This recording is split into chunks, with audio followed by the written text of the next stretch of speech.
Hi everybody, welcome to another episode of the Stellium Astrology podcast. If you can hear car doors slamming and people driving on gravel, that's because I'm in my car again. You might also be hearing some creaking. It's because I'm wearing my my vintage leather jacket that I picked up in Camden Market. I don't even know how long ago it was, but it was after the Hunger Games came out, because I went there looking for a kind of Katniss Everdeen leather jacket, like a brown one. I was channeling my inner Katniss, which now I kind of realise was like me just embracing my kind of Lilith side. I found a nice brown leather jacket there, and I found this, it's weird because it's like a Billabong leather jacket, but it's green, second hand. I picked it up for £20, and it's just lasted me years. I'll crack it out when the weather's changing from this kind of freezing winter to sort of like that lovely summery springtime shift when everything starts to lift a bit. So anyway, if you're first time here, I'm Stephanie James. I am the founder of StelliumAstrology.com.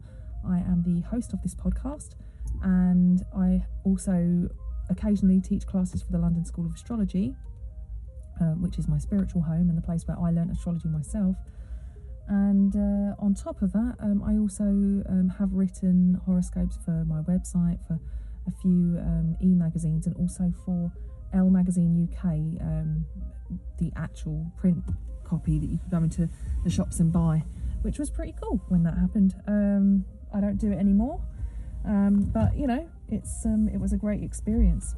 And today I wanted to talk to you guys a little bit about last week we talked about casting a noon chart in absence of a birth time, and today I wanted to talk about casting a sunrise chart instead. But before I get started, I just want to let you guys know that I do have, the reason I'm in my car is because the baby's in the back seat having a nap. He was well overdue a nap, and I kind of thought that this might happen, which is why I decided today is a nice day. I've come out for tea and cake.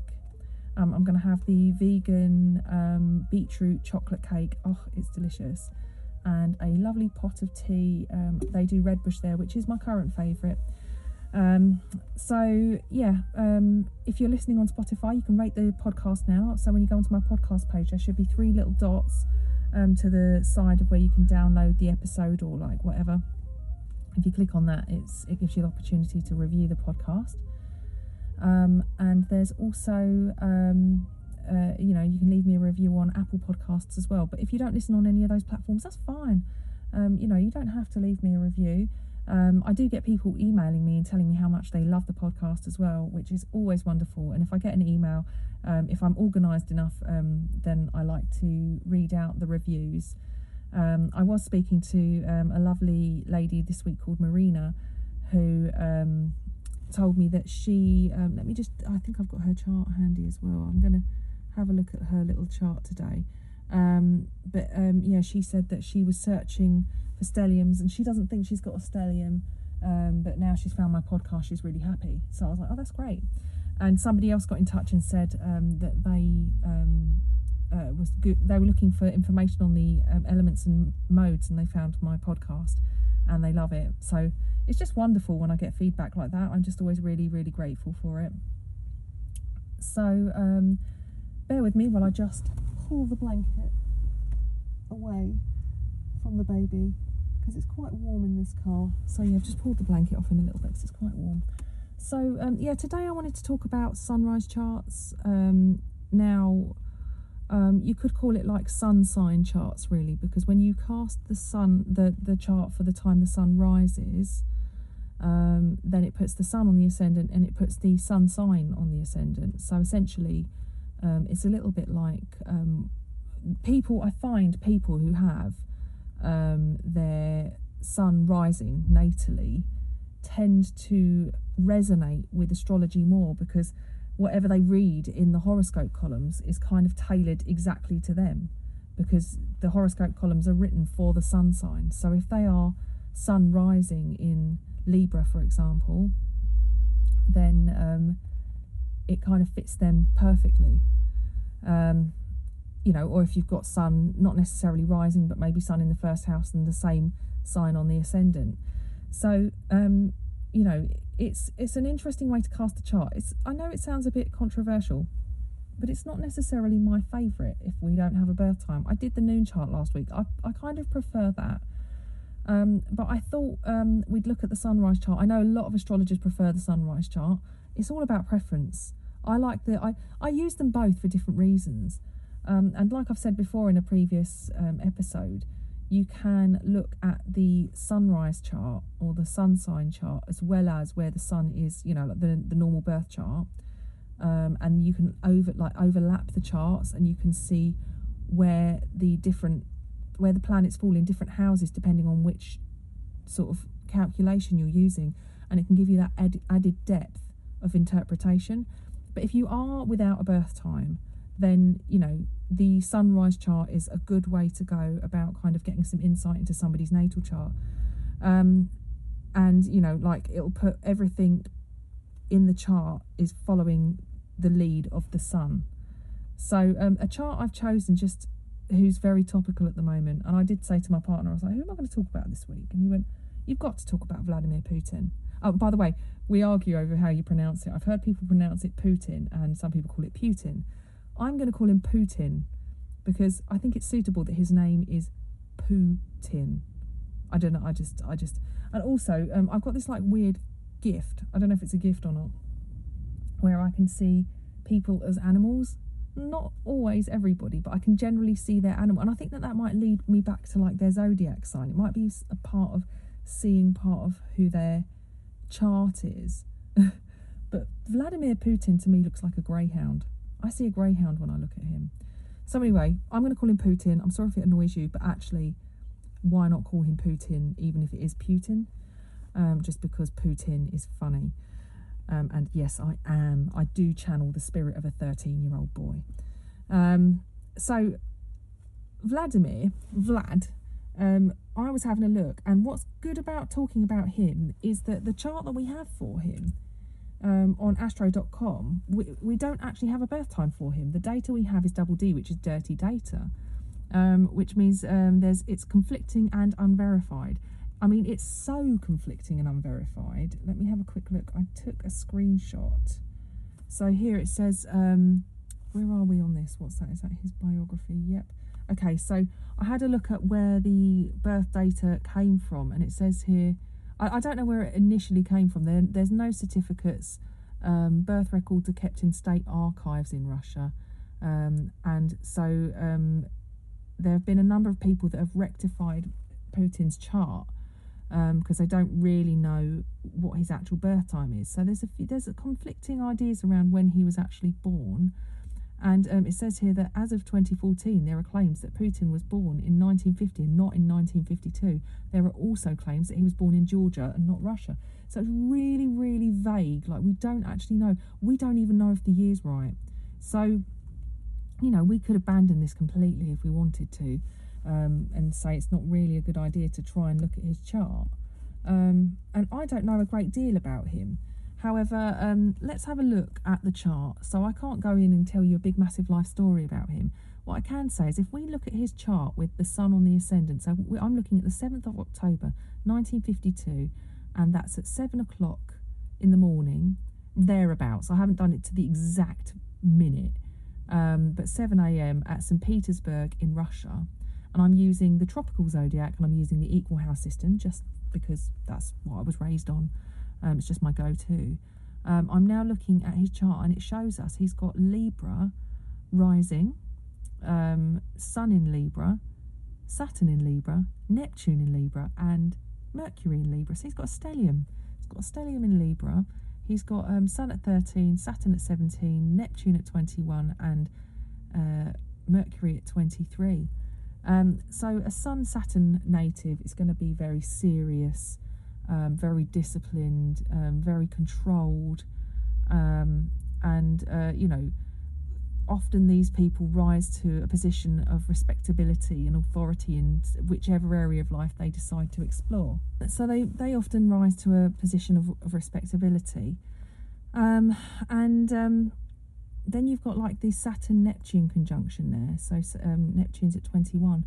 Saturn and Neptune together, Saturn is about boundaries and Neptune is about dissolving those boundaries.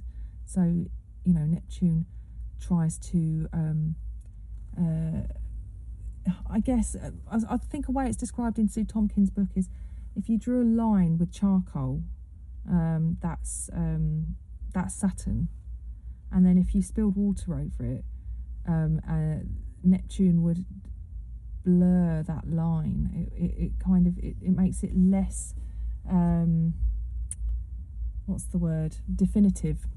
So somebody containing those qualities might be somebody who has the ability. Well, obviously at the moment he's breaching a boundary, isn't he? I guess he's good at asserting his own boundaries, but perhaps he's also very good at overstepping boundaries, maybe we could say, with Putin's chart. And he's got Neptune in conjunction with Mercury as well. So Neptune's at 21, Mercury's at 23. So this is somebody who, and in Libra, this is, Libra is very much associated with law, isn't it? And it's very considered diplomatic. There are two branches when you think about Mars and Venus. So Mars being the ruler of Scorpio and of Aries, and Venus being the ruler of Taurus and Libra. There's two branches that go to war. You've got the actual soldiers that go out and do the fighting. That's the physical action aspect of war, and then you've got the diplomatic aspect, the diplomatic and political aspect of war, which is fought behind desks in rooms with great debate going on.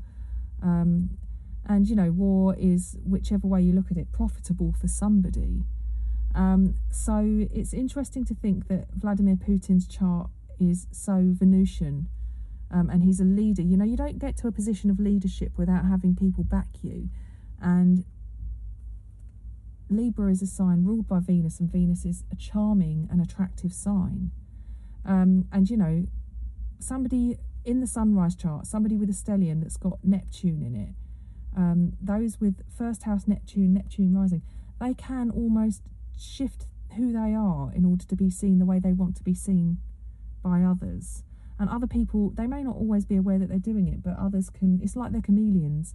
They can shift their appearance, or other people project their ideals onto the individual, and then find down the line that their ideals were misplaced, that they saw what they wanted to see and not what was really there.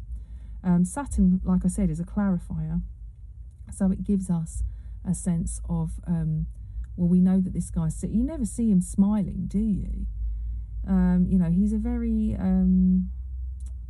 I think with leaders like this, they get to a position of where they are because they are a little bit psychopathic, aren't they? They have to have that psychopathic edge. We're all, it's a bit of a spectrum. We're all on there somewhere.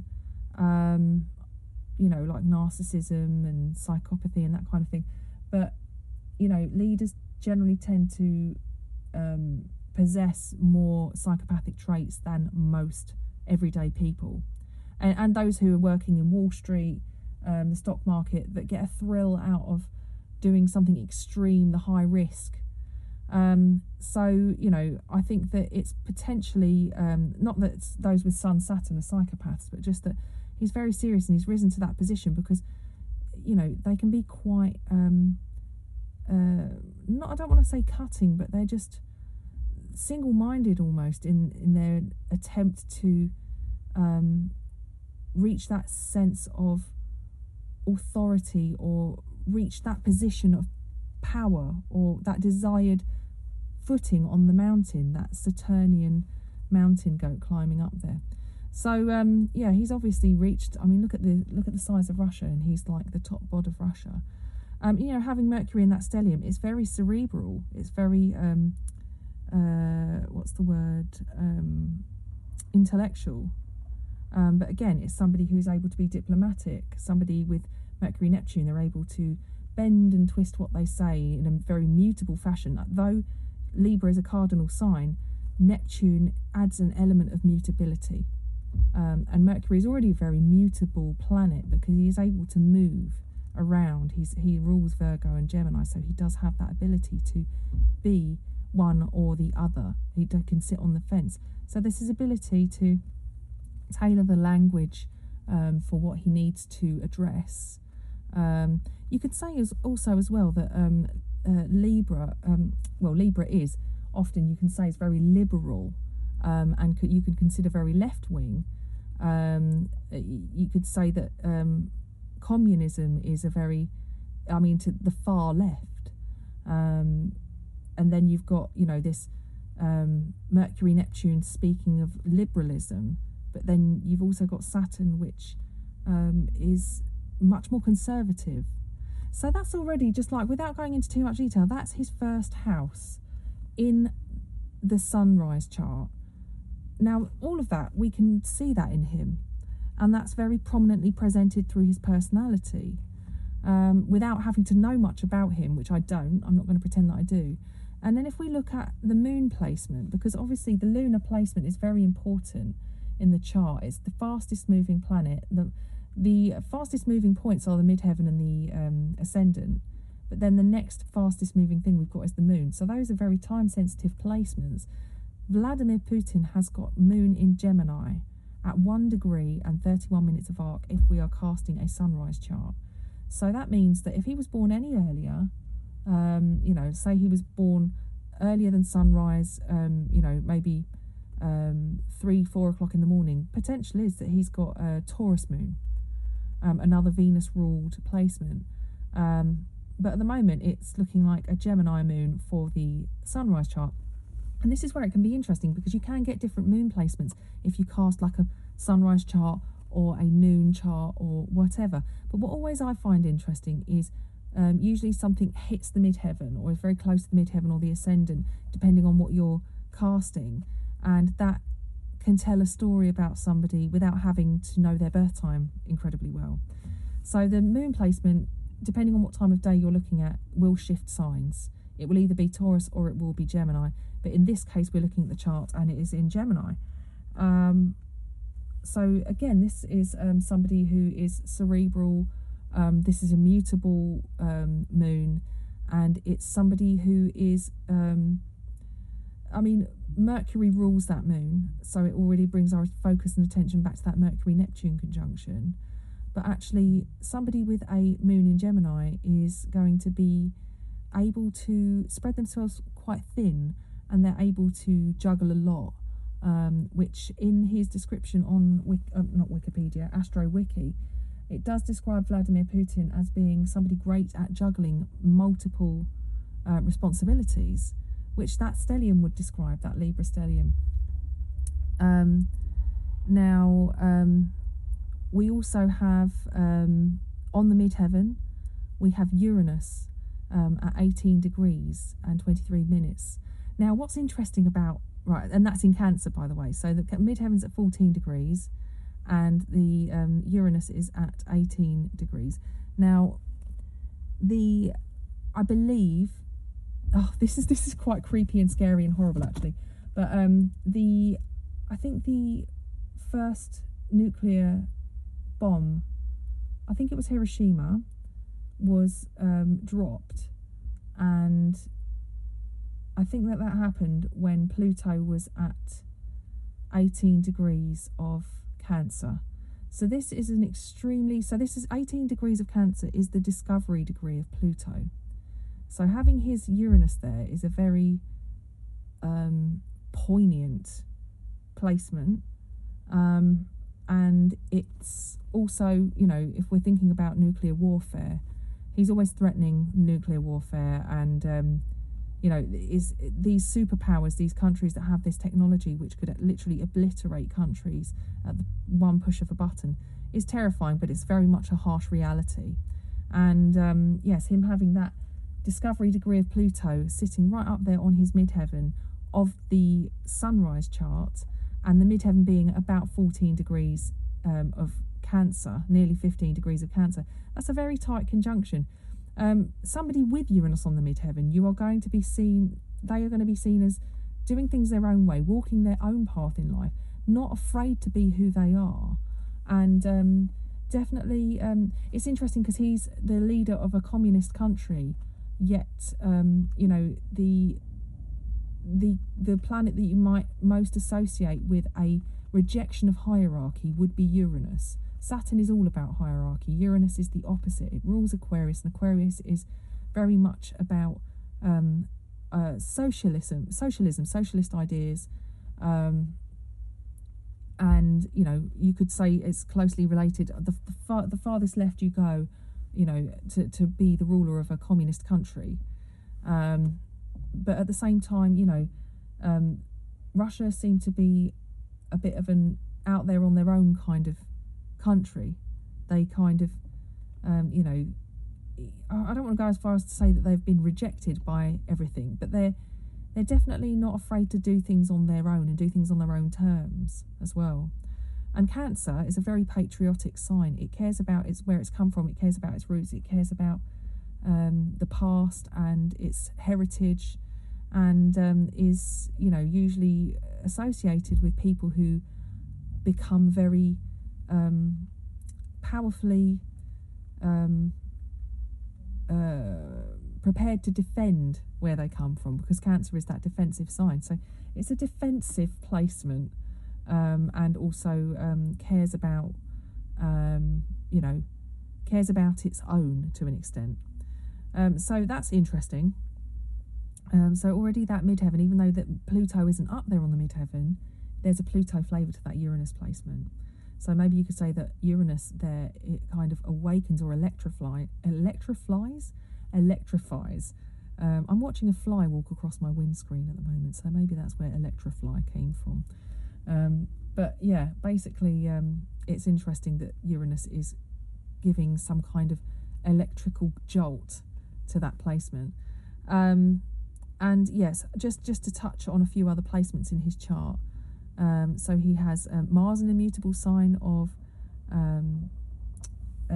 Sagittarius, and he also has Scorpio, Venus and Scorpio. So Venus is important because it's the ruler of his midheaven, of his ascendant, his Libra stellium, but also his sunrise chart.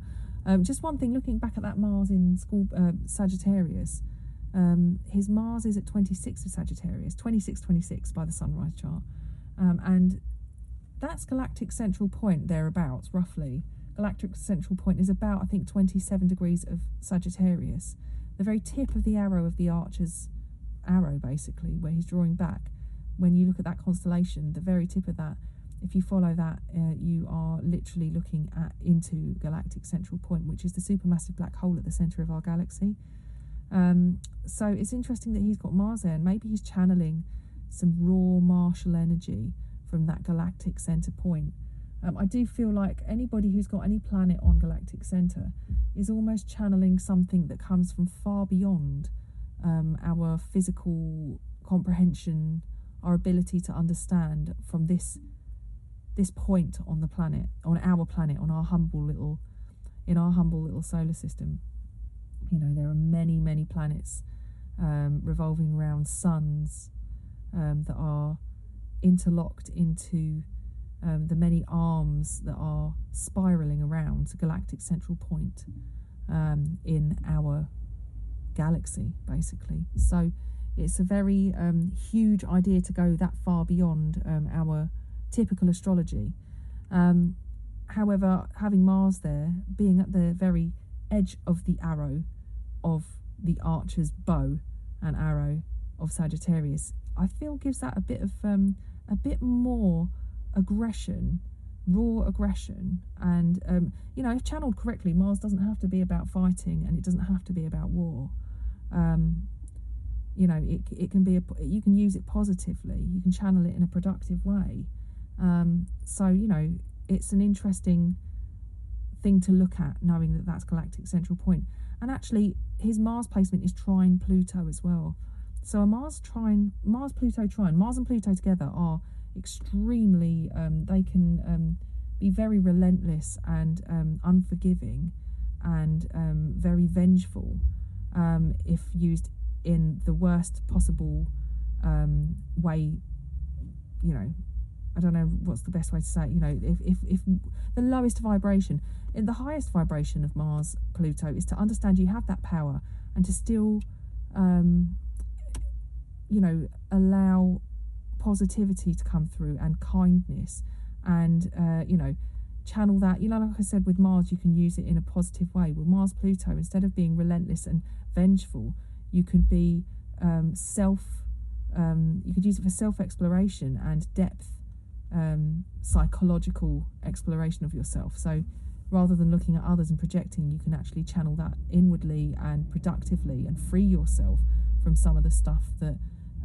you might use bitterly in order to pursue your own personal agenda, to get revenge or to get your own back in some way. So he's got the trine, which to me describes an unconscious use of that placement, but with conscious awareness of it, he could actually do really positive things. And yeah, he's got Pluto in conjunction with Lilith as well, which there's a very raw, wild energy with Lilith, and when she gets in touch with Pluto, I think Mick Jagger's got it, it can be very, very hypnotic, almost, I feel, shamanic. Maybe that's how he's risen to the powerful position that he has. And you know, again, it's connected to that Mars placement. So I feel there's a strong pull towards, with this sunrise chart, a lot of Venus, which is the diplomatic side of Warcraft, but there is a heavy a hint towards that Plutonic, that Mars Pluto action oriented side of politics as well, and political agenda. And this is just looking at what we know about him in the media. I'm not going to say yes, no, things are going to happen. I just don't even want to go there. I just wanted to look at it and just explore it. But yeah, his Venus is in Scorpio. That's a Mars-ruled sign as well, so it gives a very Mars flavour. And the thing about Scorpio is that the Mars in Scorpio placement, or you know, the Mars ruling Scorpio, the traditional ruler of Scorpio, is more of a torpedo as opposed to a bullet in a gun fired, you know, in open air. The torpedo is submerged. You don't always see the action that's being taken because it's about having a secret agenda that is not going to reveal its cards to anybody. It's very much the poker player, that Mars-ruled aspect of Scorpio. But as we know, the modern ruler of Scorpio is Pluto, and Putin has that Mars-Pluto trine. So there is again this echoing of that Mars-Pluto ability to ultimately use power for good or for evil, depending on which perspective he wants to come from. Yeah, so that Venus is very coloured with that Mars-Pluto energy, and it's in the second house as well, which moves it from you know, his personal personality into his own personal worth and what he believes, well, ownership basically, and what he believes he deserves, you know, because ultimately, you know, we don't take things that we don't want, or we don't take things if we don't think that we're worthy. So, you know, it's about his own personal confidence and trust in whether or not he's worthy of something.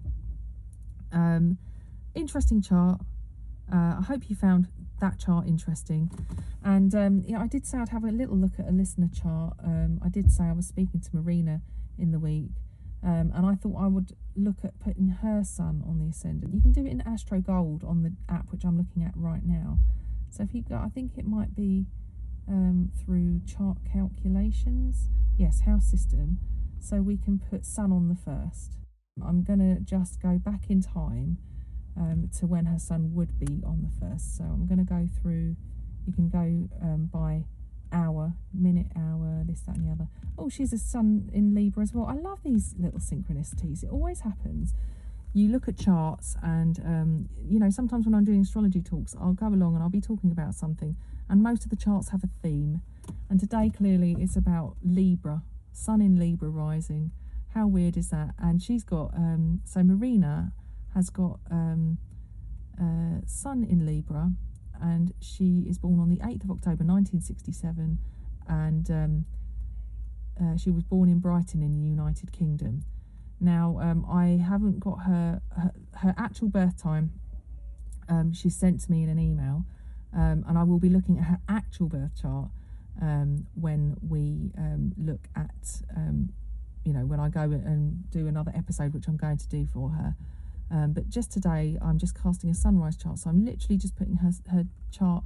So approximately, so I've got it at 18 minutes past 7. I haven't gone particularly exact. I don't feel like it's necessary. But it places her sun on the ascendant at 14 degrees, and she's got Mercury at 9 Scorpio, Neptune at 22 Scorpio, Moon and Mars in conjunction in Sagittarius. Mars in Sag again. See these funny little things that happen. Moon's at 15 and Mars is at 19 of Sagittarius. She has got a Uranus-Pluto conjunction, opposite Chiron, and Venus and Jupiter in conjunction. So actually she's got Venus, Pluto and Uranus all in Virgo. So I would call that a stellium, even though that they're not in tight conjunction, because Venus is at 3, Pluto's at 21 and Uranus is 26. But they're all in Virgo. So I would say it gives a heavy Virgo flavour. Technically, it's not a triple conjunction, but it is, I think, by definition, a stellium. But Venus is also in conjunction with Jupiter, which is in Leo, which is out of sign. That's another conversation for another day. I think it will make an interesting conversation. But Marina told me that she has a first house stellium, or she thought she did. So it means that she wasn't born too far after or before this. But just looking at her sunrise chart, anyone in Libra with sun in Libra is always going to be very interested in relationships. Usually whenever I meet somebody with sun in Libra, that's all they want to know about. They're either in a long-term relationship or they're looking for something, that they can share their life with somebody. It's always, can you tell me, will I ever find love? Or, am I with the right person or whatever? But what I think is nice about Marina's chart is that she has also got, I don't often talk about these other things, but she's got Juno. Juno's at 6 Libra, and Juno is very much a relationship indicator in the chart. So she's got a, it's not conjunction, it's too wide for a conjunction, but I think that, having Juno in the same sign as your sun is always going to add a flavour, an importance of relationships, whether that's finding equality in relationships or just being content in a relationship. They play quite a strong role. So yeah, she's got Juno in Libra and Sun in Libra, and it's moved what she would describe her stellium having been in the first house. The Uranus-Pluto conjunction has been moved up into the 12th, and her Venus is in the 11th, with Jupiter in Leo in the 11th as well. So immediately I'm going to say 11th house. This is somebody who not just romantic relationships, but like social relationships, platonic relationships are going to be very important, I think. Some people have relationships and don't have a lot of good friendships. This might be somebody who actually does have quite a lot of friends.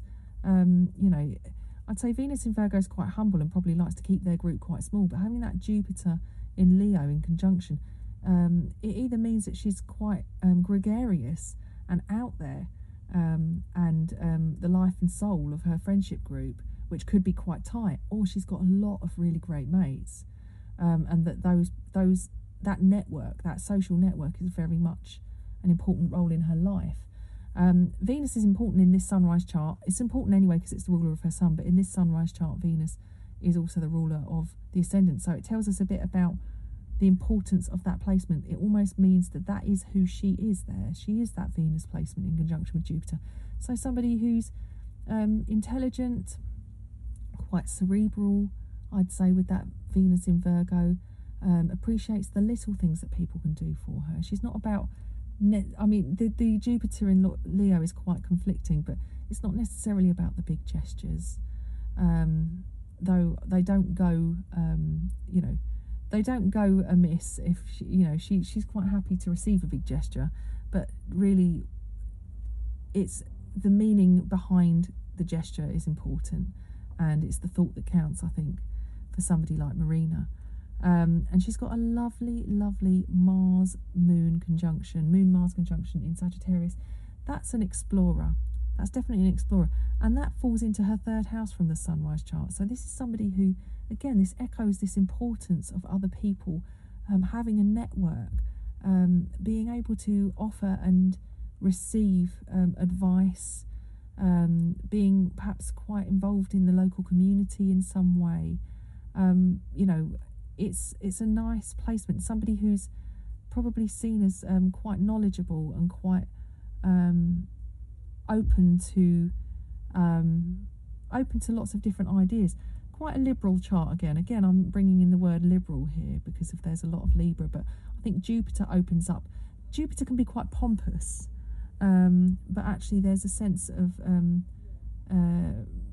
a liberal attitude with Jupiter as well when he's most forgiving, and his ability to let go, I think, is quite a nice trait of Jupiter, allowing us to let go. And that Moon Mars definitely allows us to let go of things, or allows Marina to be quite forgiving and fun, and not necessarily taking things too personally. However, you may be a bit of an overthinker because you do have Mercury in Scorpio, and this happens to fall in your first house in the sunrise chart. So this placement will give you a sense of, I don't know, communication is so important in this chart. I see this chart as very, communicating is key, and you're probably very good in a crisis. You probably know exactly what to say in a crisis. You're somebody that your friends can turn to help them make sense of some of the more tricky issues. In fact, your friends may come to you more than other people to talk about, if they've, played away from home, or, you're the person that they come to talk to about their affairs, their relationships, the nitty gritty, basically. And they know that you're never going to judge them for it. That Moon Mars is very motivated, and it motivates others as well. And that Venus Jupiter in the 11th house is somebody who, is well loved and very liked.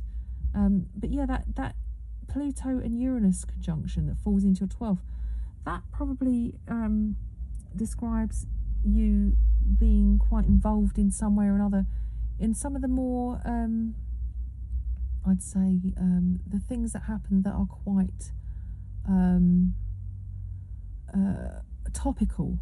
I think that, anybody who has any 12th house placements, or they are an outer planet person, being Uranus, Neptune, Pluto, outer planet people, OPP, they generally tend to find that whatever's going on current in the media somehow plays into their own personal lives for them too. So you may find that at the moment you have a good understanding of some of the bigger stuff going on, because maybe you were thrust into a position of work, or a position of I don't know necessarily position, but you found yourself in a role where you were intrinsic as part of the pandemic in some way. Maybe you're an essential worker, and whenever there's something current going on, you seem to kind of have your finger off the pulse of what's going on. You might attract people who are going through crisis or rejection of some kind. You may also be somebody who's experienced that yourself through others, because people project their not so likable qualities onto you. Your midheaven's in Cancer, just like Vladimir, at 1904, so close to that discovery degree of Pluto. So I'm getting that Pluto message again. So I feel like maybe you have a sense of rebirth in your chart, that ability to start over and to strip yourself back to the core, discover that true gem within, and then rebuild yourself. And that midheaven, that Cancer midheaven, is not afraid to start over and do things bigger and better. So you may have found yourself through your life doing work that didn't reflect who you truly were, and you had to go through a bit of a breakdown and a rebuild of a sense of who you were, in order to express yourself professionally, and to have a public image which reflected your personal drives and motivations in the most authentic way.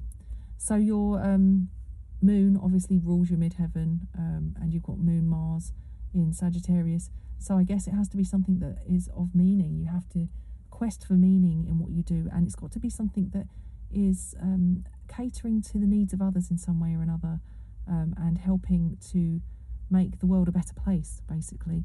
And that kind of brings me back to that 12th house placement of Pluto and Uranus, which is about carrying a collective message. This was around the time the Pluto-Uranus conjunction was all around like the 1960s and the sexual revolution and things like that. So perhaps you're somebody who channels that message of that freedom and that power to take back what is most personal and most, you know, that power, that body, the power that women had over taking back control of their bodies and being able to have that liberation and ability to truly express themselves sexually without having to fear. I mean, they're still going to fear judgment of other people, because back in that time it was still, people were still being judged for that behaviour, but they were given the power to claim their own bodies to do what they wanted, rather than being dictated by very useless contraceptive technology, and also archaic opinions and outlooks of what's acceptable sexually. So this is an interesting chart to look at as a noon chart, a sunrise chart.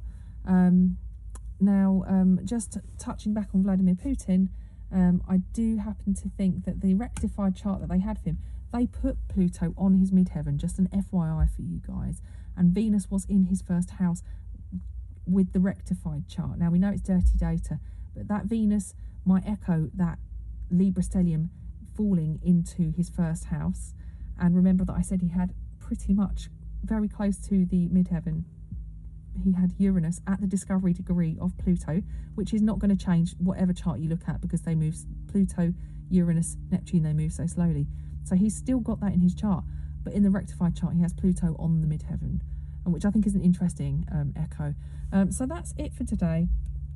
I think hopefully you found it useful. It was another fun conversation to be had in my car. I'm going to go have a slice of cake and a cup of tea now. I'm really looking forward to it. And I think maybe next week we might be touching on another timing technique. However, it depends on whether or not something else comes to mind that I think may be even more interesting. And Marina's chart we're going to use in another episode when I talk about stelliums with planets that are out of sign. So we'll see when I get around to talking about that. It will come. Just to remind you, I've got my Patreon page. You can be a £1 or $1 patron. £4, I think it's $4, but it might be, I know that pounds and dollars are slightly different. And the £8 patrons as well. They all get different benefits. I'm opening up my booking calendar to my waiting list now. I'm going to be contacting people very soon. My patrons have already been offered an opportunity to book in with me, and I'm starting to book readings now. So I'm really looking forward to getting back to work and getting you guys booked in. If you haven't joined the waiting list, it's the way to go if you want to get a reading with me, other than joining Patreon. I'm going to be offering up those appointments as soon as possible, really, because I'm just itching to get back to it. Okay, you guys, I hope you had a really good time listening to this podcast. I'm going to have a good time eating my cake and drinking my tea. My poor little baby is still having his nap in the back, and I think it's time to wake him up. Okay, you guys, take care, and I'll speak to you soon. Bye now.